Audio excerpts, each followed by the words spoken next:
Nemegenin şaşını örtbeş gelin. Avapat hazır. Kele koy. Мен мындай қазақтың ұлттық салт дәстүріне сәйкес шолп шекелік алқа алып келдім. Біз қазір кішкентай қаншайымызды әшекейлейік. Әдемілеп әшекей тағайық, иә? Келе ғой. О, қандай әдемі. Кезінде ата-бабаларымыз осылай қызды әдемілеп, сәндеп, аялап өсірген екен, е? Біздің аяла қызымызға осындай әдемі шекелек. О, қандай жарас қалды. Жәнеден андай өкі тағып жүрген екен. Өйткені өкі пәле жаладан сақтайды екен, е? Осылай өкілеп бізді кішкентай кезімізде өсірген екен. Шашымызды өріп, екі жаққа өріп, жинақтап жүрген екен. Өйткені жинақтап жүрген шаш әдемі көрінеді.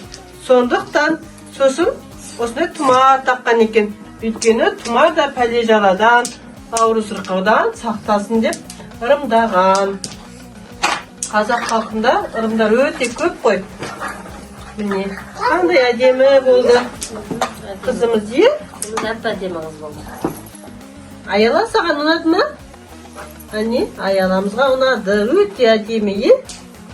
Қандай әдемі көрік беріп тұр қызымызға. Әдемі сән беріп тұр. Кейін өскенде құлағыңа сырға тағамыз, е? О, жігіттеріміз асық ойнап жатыр. Асық та біздің салт дәстүрімізге жатады, е? Қандай күшті. Теміртас? Асық қандай? Кім үйретті асықты? Кім үйретті ме асықты?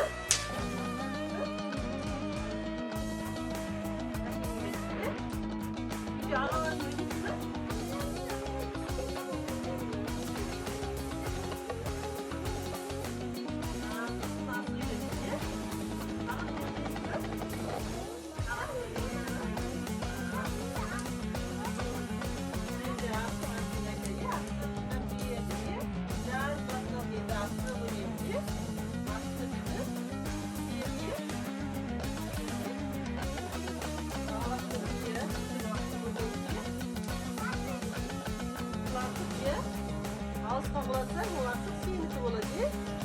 Көрме, сақа ма? Сақа.